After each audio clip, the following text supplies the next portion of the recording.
May 1945. Rosenheim, Bavaria. The young German woman peered through a gap in the curtains, straining to see the approaching American tanks rumbling down the cobblestone street.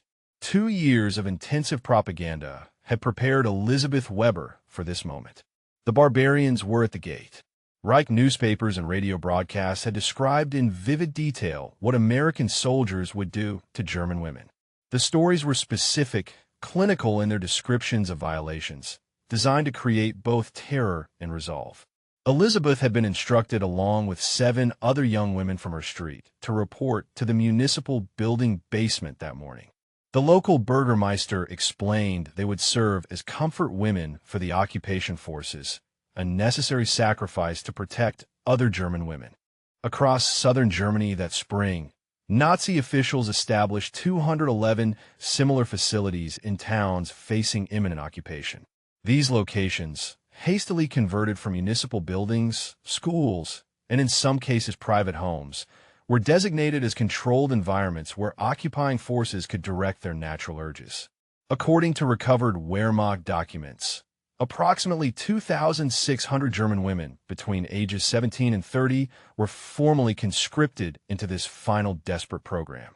Reich Directive 71-45, issued March 12, 1945, outlined the establishment of these facilities as necessary protection for the general female population. The directive's language revealed the regime's final psychological manipulation, convincing young women that American soldiers were barely controlled animals who would rampage through German towns, taking what they wanted by force. The American soldier, stated one propaganda leaflet distributed in Bavaria, has been promised the bodies of German women as reward for invasion. Another official publication claimed American units included specialized battalions drawn from prisons and mental institutions. What made this propaganda particularly effective was its foundation in German assumptions about their own military behavior. The Wehrmacht had established over 500 military brothels across occupied Europe between 1940 and 1944, forcing an estimated 34,000 women from conquered territories to serve German soldiers. Internal military communications captured after the war revealed that German leadership simply projected their own system onto their enemies.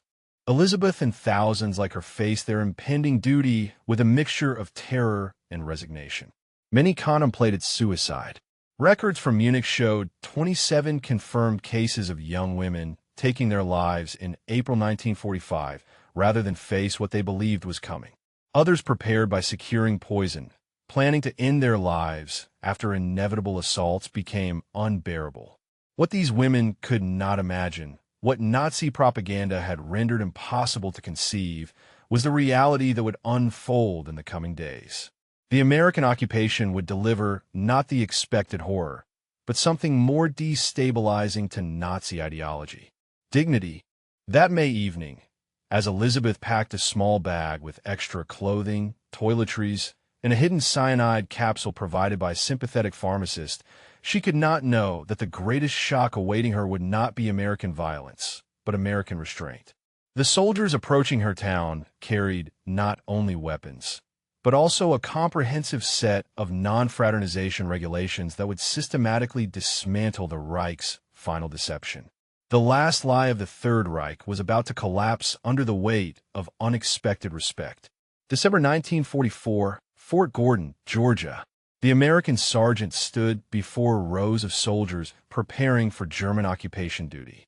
In his hand, he held the official pocket guide to Germany, a 32-page booklet distributed to 6 million men destined for occupation service.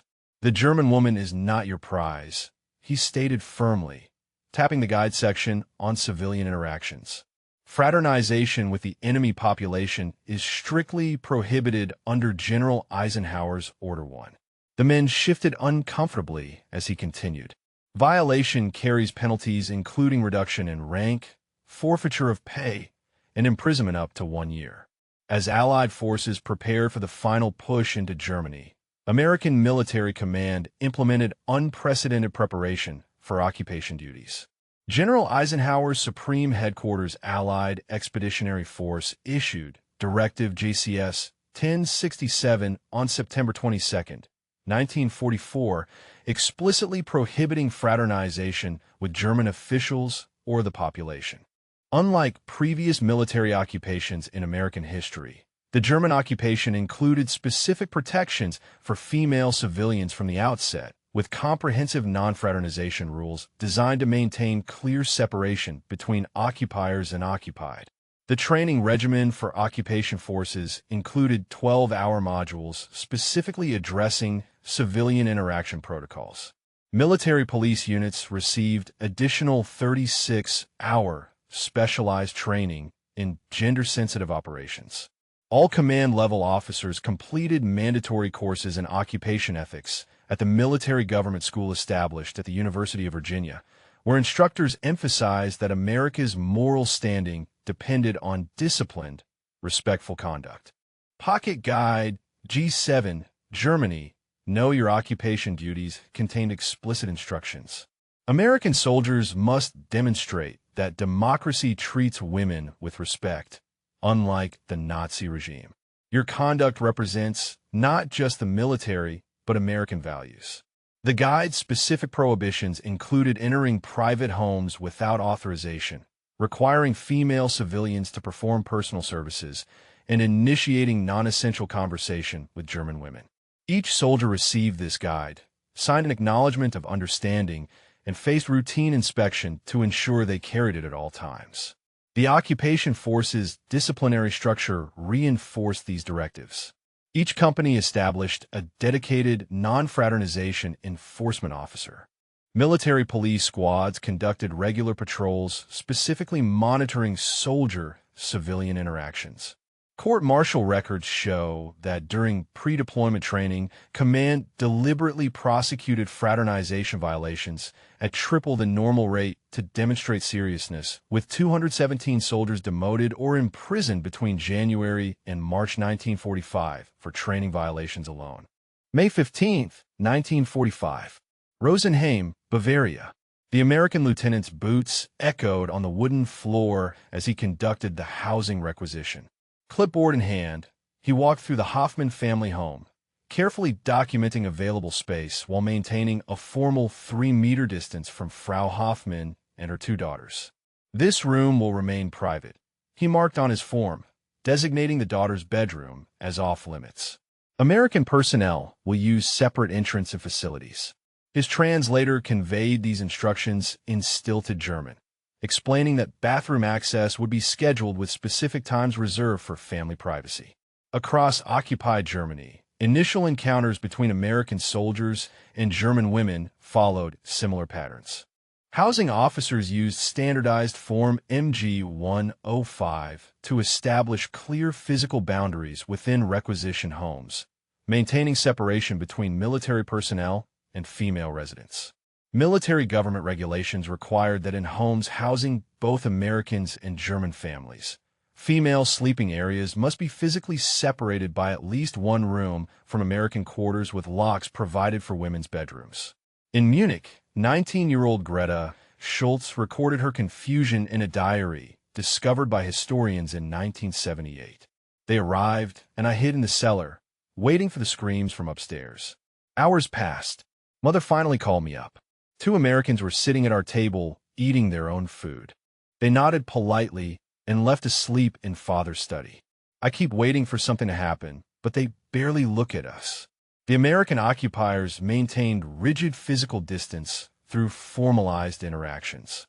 Military government records show that 94% of requisition homes received door signs marking private German quarters off-limits to military personnel for female occupied rooms.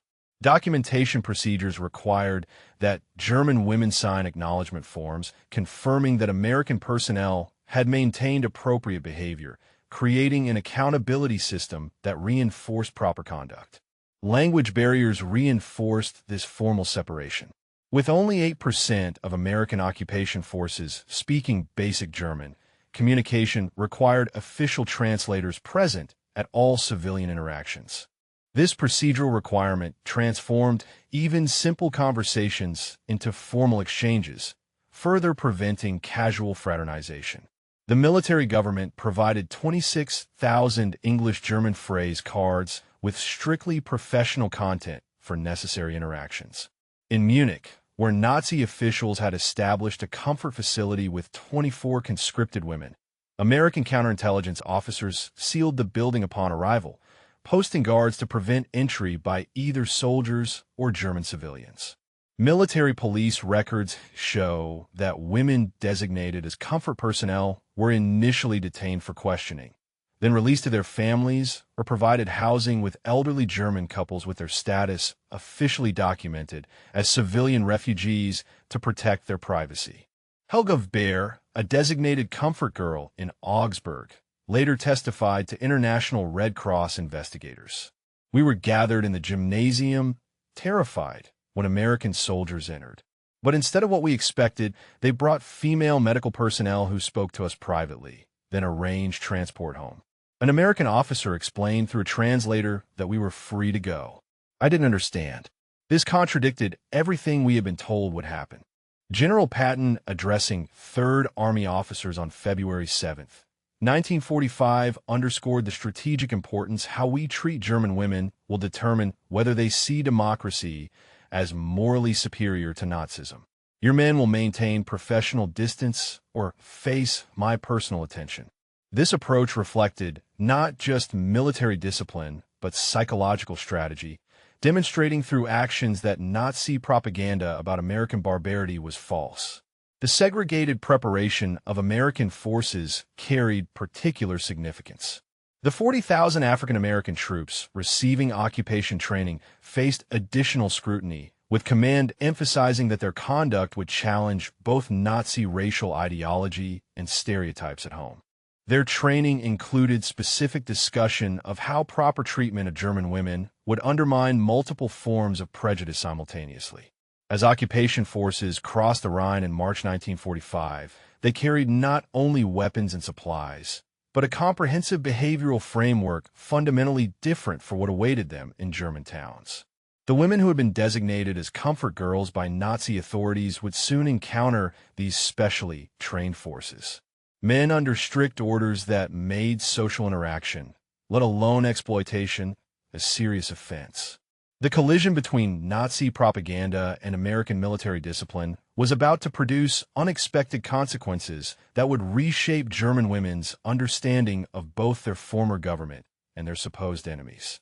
May 15, 1945. Rosenheim, Bavaria. The crisp white paper of JCS 1067 lay on the desk of Colonel Robert Murphy, who supervised its implementation across the American occupation zone. This document, he explained to newly arrived officers, defines our interaction with German civilians down to the meter of distance to maintain in conversation. These regulations covered every aspect of American-German civilian contact with mechanical precision. Housing arrangements, minimum separate facilities, food distribution, no direct handouts centralized through German civil authorities, medical services, gender-matched personnel when possible, and personal interactions, prohibition of social conversation. The non-fraternization policy established a comprehensive system of graduated consequences for violations. First offenses typically resulted in reduction of 1 rank and loss of 1 month's pay. Second violations brought formal court-martial with penalties ranging from 3 to 6 months of confinement. Third violations resulted in dishonorable discharge and potential imprisonment for up to 1 year. Military government records document 1,521 disciplinary actions for fraternization violations between April and December 1945, demonstrating consistent enforcement across the occupation zone. Physical locations throughout occupied territory were designated with specific interaction protocols. Military Government Order 627 established 3 categories of German establishments. White permitted for American personnel, gray permitted only for official business, and black completely off limits. The black designation covered 78% of German residential areas, explicitly including any locations with unmarried German women. These restrictions were physically marked with standardized signage, and enforced by military police patrols operating on 3-hour rotation schedules. The occupation authorities implemented strict curfew systems that further separated military personnel from German civilians. American troops observed a 2,100 curfew in 67% of occupied towns, while German civilians faced a 1,900 curfew, creating a 2-hour buffer when only military police were permitted on streets. This schedule ensured that American soldiers and German women were never in public spaces during evening hours when social interaction might be more likely to occur. Resource allocation proceeded through formal channels designed to minimize direct interaction. Food distribution followed a 3-tier system where American supplies were transferred to German civil authorities at municipal storehouses, then to neighborhood distribution centers, and finally to individual households, all without direct American civilian contact. Medical assistance operated through parallel facilities with separate treatment centers for military personnel and German civilians. When specialized American medical expertise was required for civilian care, strict protocols required the presence of a German medical professional and a neutral observer. Documentation systems maintained formalized distance even during necessary interactions. Form MG-308, Civilian Interaction Record, required completion anytime American personnel spent more than 5 minutes in conversation with German civilians. These forms documented the interaction's purpose, duration, and witnesses, creating comprehensive accountability.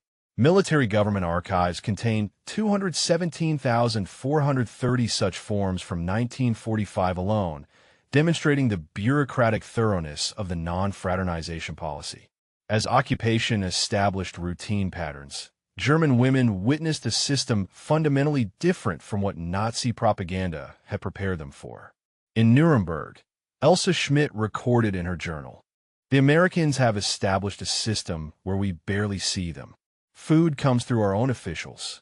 When they must enter homes for inspection, they send teams with a female translator. Their distant correctness is strange, not what we were told to expect."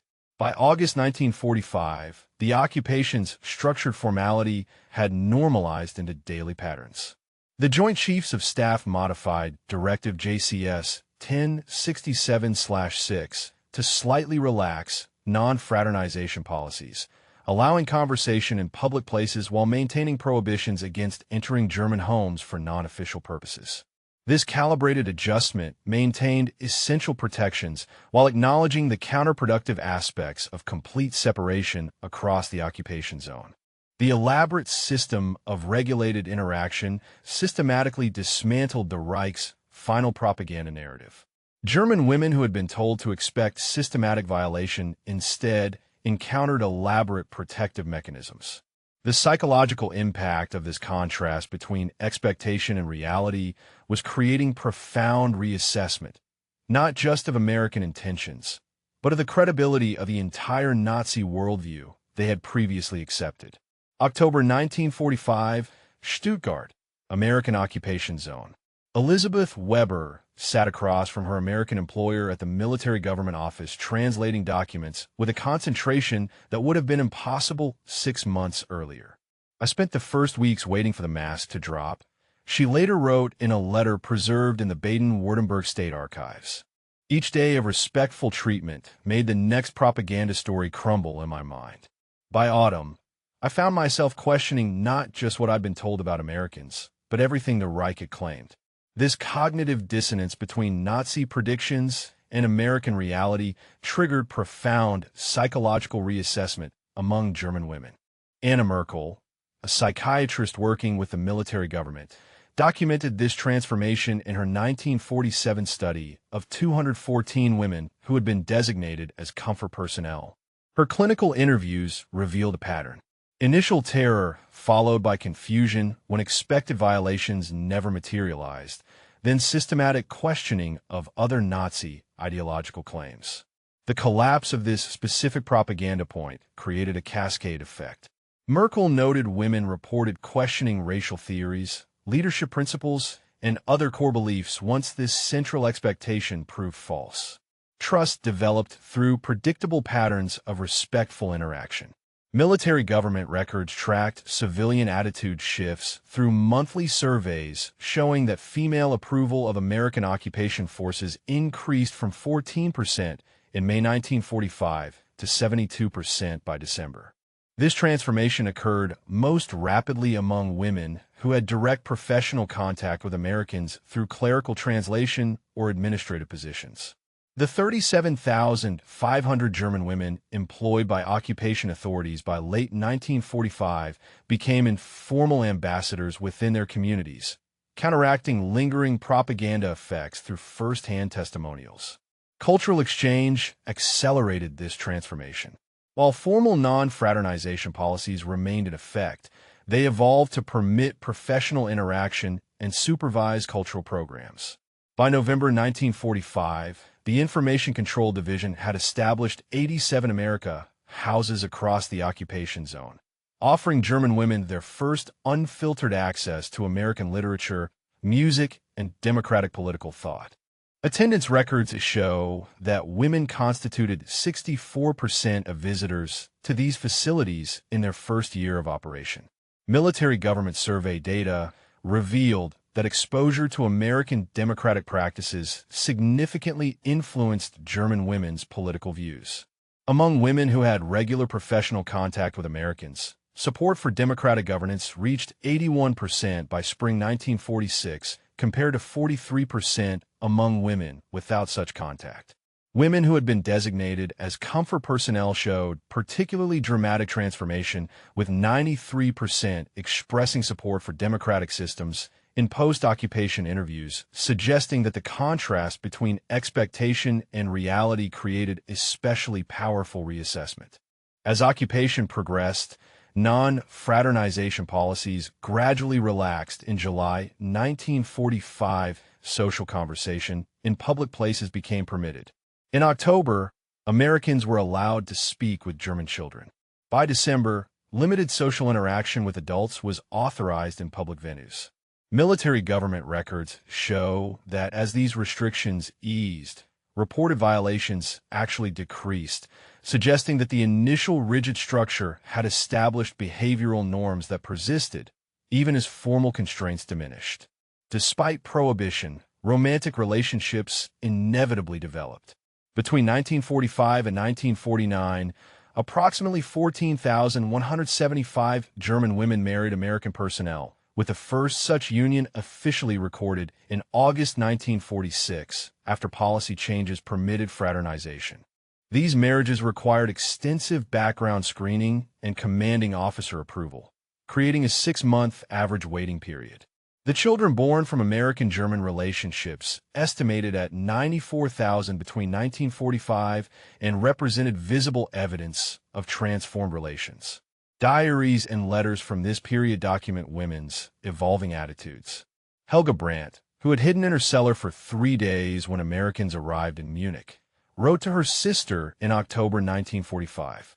"Last week, I attended a chamber music concert organized by the Americans. I realized halfway through that I was sitting unaccompanied in a room full of foreign soldiers, feeling completely safe. This simple moment made me understand how thoroughly we were deceived, not just about these men, but about everything." By 1947, the transformation was largely complete. Women who had been specifically prepared to fear American soldiers had instead received a practical education in democratic values through daily interaction. This lived experience proved more persuasive than any formal re-education program, changing not just attitudes toward Americans, but fundamental beliefs about individual dignity, gender relations, and political rights. Statistical comparison revealed the scale of contrast between expectation and reality. In the American occupation zone between 1945 and 1949, reported sexual assaults numbered 1,336 cases with 95% prosecution rate. Women employed by occupation authorities reached 128,400. German-American marriages totaled 14,175. Democratic political participation by women increased from 21% to 67%. Meanwhile, in the Soviet occupation zone during the same period, estimated sexual assaults exceeded 240,000. Women in administrative positions numbered only 18,700. Soviet German marriages remained prohibited. Authorized political participation stayed strictly controlled. The modern legacy appears in contemporary German-American relations, with polling consistently showing stronger support for transatlantic partnership among women whose mothers experienced American occupation. The 2018 Transatlantic Trend Survey found that 76% of respondents from this demographic supported NATO and broader American alliance, compared to 54% of the general population. Elizabeth herself exemplified this transformation. The young woman who had hidden a cyanide capsule in May 1945 became a community liaison for the Marshall Plan in 1948, married an American administrator in 1950, and eventually served on Rosenheim City Council after returning from America. Her journey from terror to civic leadership traced the path that thousands of German women followed, their experiences with unexpected American respect becoming foundational to post-war democracy. July 1955, Rosenheim, Bavaria. Elizabeth Weber, now Elizabeth Wilson, pushed her daughter's stroller through the same town square, where a decade earlier she had awaited American troops with terror. The transformation in her life paralleled broader patterns across West Germany, where women's experiences during American occupation had created lasting impacts on political attitudes and gender relations. Longitudinal studies by the Institute for Demoskopie Allensbach tracked this evolution, finding that women who had direct contact with American forces during 1945 to 1949 showed 37% higher rates of democratic participation than demographically matched counterparts without such interaction. The psychological impact extended far beyond the occupation period. Elizabeth Koenig's landmark 1960 study, Expectation and Reality, German Women's Political Development, documented that former comfort girls showed the most dramatic long-term transformation. Among 173 women interviewed who had been designated for this role, 89% became actively involved in democratic politics, compared to 23% of the general female population. Their direct experience with the contrast between Nazi propaganda and American conduct created cognitive dissonance that permanently altered their worldview. As one subject explained, once I discovered they had lied about this fundamental threat, I questioned everything else I had been taught. This transformation transferred across generations. The daughters of women who experienced American occupation demonstrated measurably different attitudes than peers. University of Munich research in the 1970s found that these daughters were 42% more likely to pursue higher education, 56% more likely to support gender equality initiatives, and showed significantly higher rates of democratic participation. The lived experience of their mothers created intergenerational transmission of democratic values more effectively than formal education programs. The impact appeared in cultural expression across post-war decades. German literature, film, and art reflected this transformed understanding. Louise Rinser's 1953 novel Der Ferntag portrayed the psychological journey of a woman designated as a comfort girl who discovers unexpected dignity in American occupation. The 1959 film Die Brücke, Der Hoffnung Bridge of Hope, depicted similar themes, becoming one of post-war Germany's first major international successes. These cultural artifacts documented a societal reassessment that began with individual women's experiences. Academic research continued documenting this phenomenon. Professor Maria Hearn's comprehensive 2001 study Globe und Freiheit analyzed over 12,000 personal accounts, military records, and survey data to quantify the occupation's impact on women's political development. Her research concluded that the contradiction between Nazi predictions and American conduct regarding German women became a central catalyst for democratization, particularly for those who have been most thoroughly indoctrinated by the regime's final propaganda efforts. The story of German comfort girls and American soldiers reveals history's counterintuitive mechanisms of change. The women prepared for violation instead received respect, creating cognitive transformation more powerful than formal re-education. Their experience demonstrates that genuine respect for human dignity proves more effective than force or propaganda in changing hearts and minds. The American occupiers who simply treated German women with ordinary respect unknowingly planted seeds of democratic transformation that would flourish across generations, helping establish Europe's most stable democracy from the ruins of its most terrible dictatorship. Elizabeth's granddaughter, Hannah, stood quietly near the museum display, her hand resting on the glass, as if warmth could travel backward through time. She was the first in her family to speak fluent English, the first to visit Manila, and the first to understand that her grandmother's story didn't end with survival, ended with understanding, and that's harder. In her pocket, she carried a notebook filled with translations, fragments of both letters copied side by side. The pages trembled slightly as she wrote her own note beneath them. War doesn't decide who is good. It only reveals who refuse to forget their humanity. Outside, the rain had stopped. The museum lights dimmed for closing, and for a moment the reflection in the glass made Hannah's face and Elizabeth's handwriting overlap. Two generations separated by 70 years, joined by the same act of impossible empathy. Later that night, as the staff locked the exhibit, one curator paused at the case and whispered, "She forgave the world before it asked." And that, in the end, is the part of history no nation dares to teach. The museum's climate-controlled air hummed softly as visitors leaned over the glass display. The ink had bled at the edges, the way memory does when it outlives the people who made it. Elizabeth's handwriting still looked precise, as if she feared even gratitude could be misinterpreted by history. The English translation sat beside it, Wallace's penciled notes faint but steady. Together, they told a story the world hadn't wanted to hear. That mercy doesn't fit cleanly into flags. Behind the museum glass, the war was silent. But beyond it, online, in textbooks and late-night arguments, it still fought for its own narrative. One side said, "See, even in victory, we were humane." The other said, "You can't wash blood with soap and call it compassion." Both sides were partly right, which is the most dangerous kind of truth. Elizabeth's granddaughter, Hannah, stood quietly near the display, her hand resting on the glass as if warmth could travel backward through time.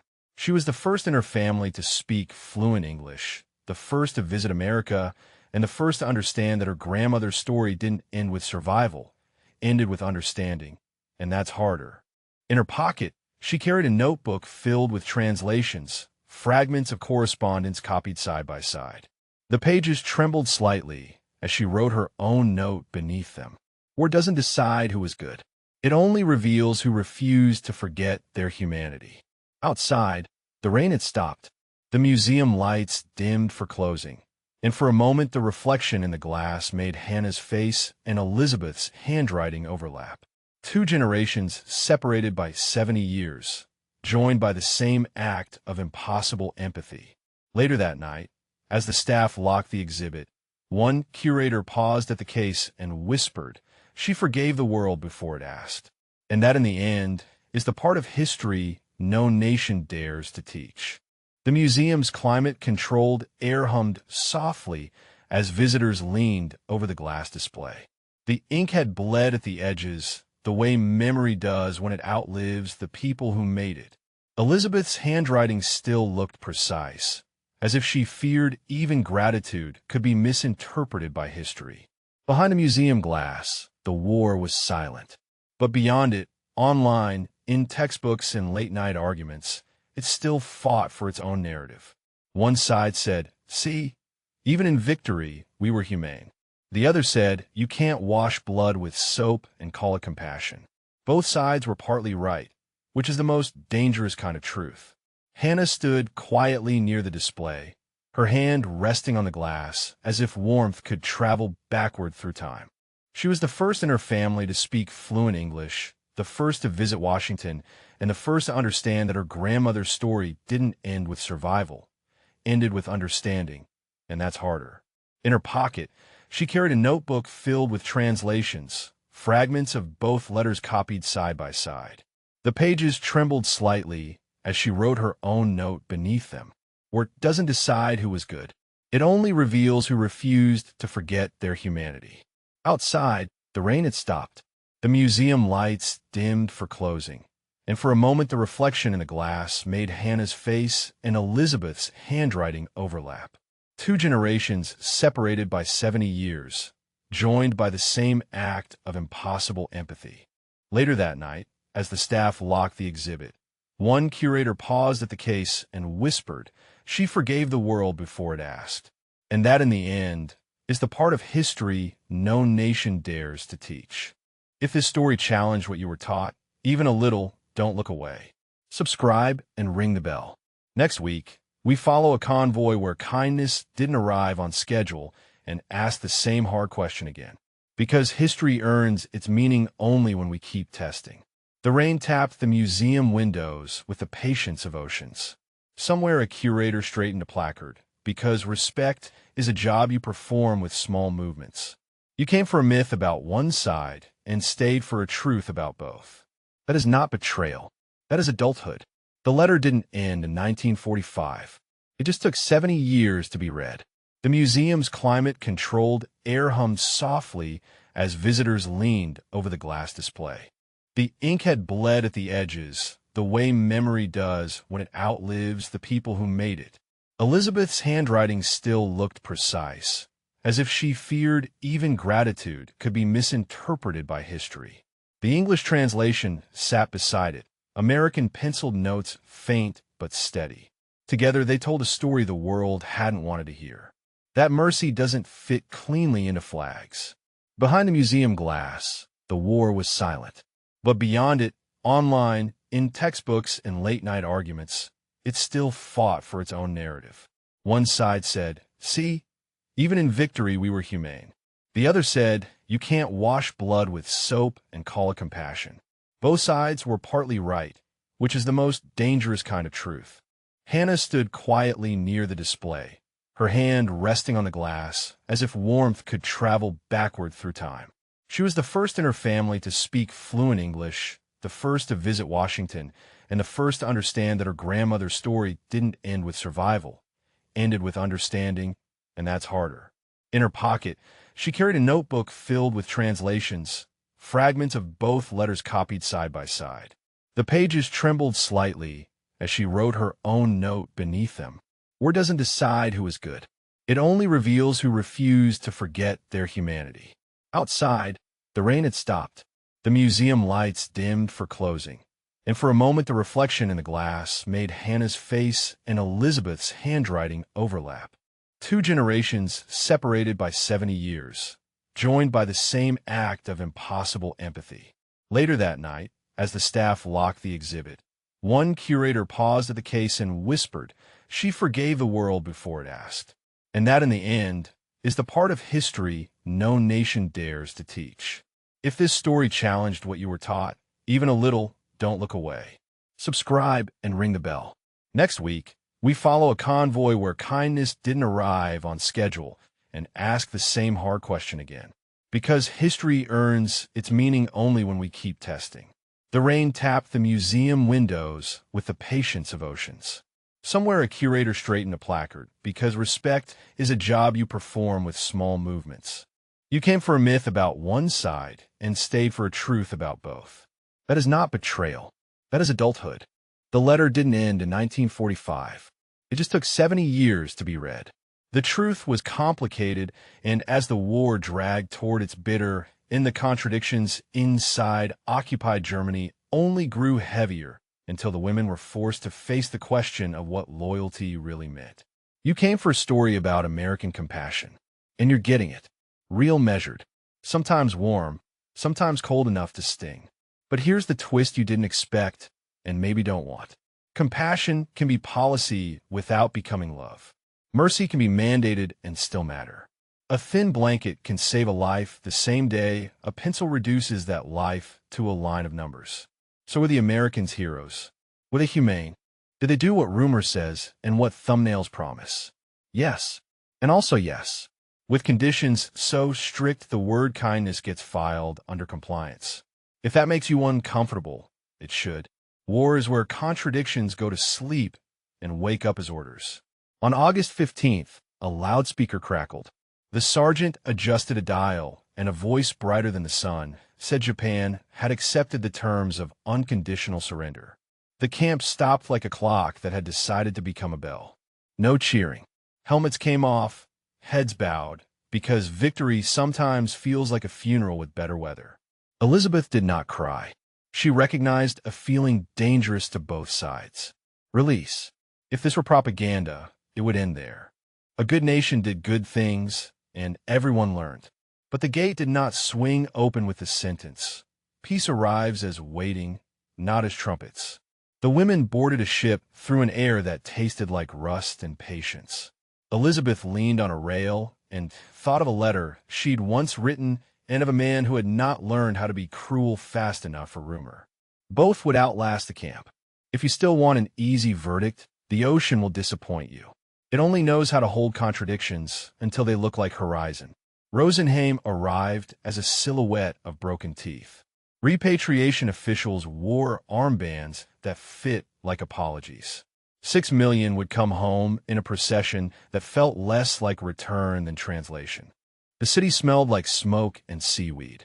A child offered Elizabeth a rice ball through a fence. She took it with 2 hands because gratitude is still a language even when flags change. In a dormitory built to be temporary and therefore permanent, she found a yellowed scrap the Americans hadn't confiscated. The first line of the letter the British had almost taught her to finish. To the man who showed me mercy when war forgot how. She folded it into a coat lining, the sort of place where memory and lint live, and let time do what it does to paper and people. Decades are not a plot twist. They are the proof a story meant something beyond one camp, one order, one morning. Empires changed names. A generation learned to build before it learned to forgive. Each August, when the air vibrated with cicadas, Elizabeth's fingers found that hidden pocket and checked whether the past still had a pulse. The museum that would one day display the letter wasn't much. Careful light, good climate control, a budget that could afford reverence, if not grandeur. The archivist almost missed the fold of paper stitched into the lining. He opened it the way a person opens a door that might move a ghost. The handwriting was disciplined and graceful, the way a nurse learns to write so doctors don't make fatal mistakes. The first line didn't shout, it bowed. On another continent, a box of a different color waited in a different attic, labeled in a different hand. American C. Personal. Inside, a pencil translation on the back of a German letter. The same sentences, the same careful mercy of someone who didn't want to get the words wrong. Sergeant David Wallace had survived long enough to be discharged, and long enough for his son to wonder why a man keeps a foreign letter where anyone could find it and no one could understand it. The historian who paired the 2 documents did not declare a victor. He used a sentence that refuses to age. It wasn't strategy that ended their hatred.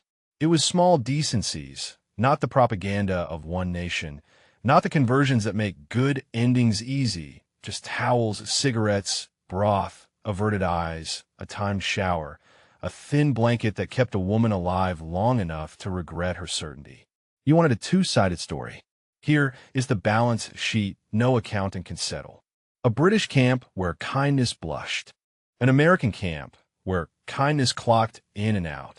A rumor that turned a decent guard into a liability.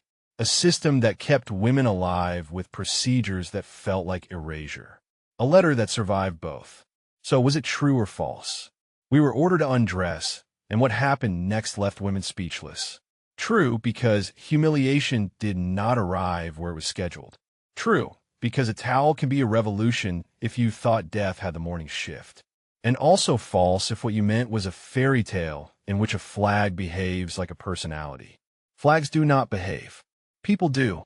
The ending you're trying to click on is not a verdict, but an invitation to hold both things in one hand without letting either fall. To admit that America did things that deserve the word humane, and that it often did them for reasons that included reputation and disease control and policy and paperwork, and that none of those reasons subtracts the temperature of the soup that kept a woman's pulse going. To admit that mercy in uniform walks a leash held by men who fear it, and sometimes it still breaks free long enough to matter. Elizabeth's granddaughter stood in front of the glass case on opening day and read aloud a line written before she existed. "If this letter survives, let it tell the truth. The enemy I feared most was my own heart."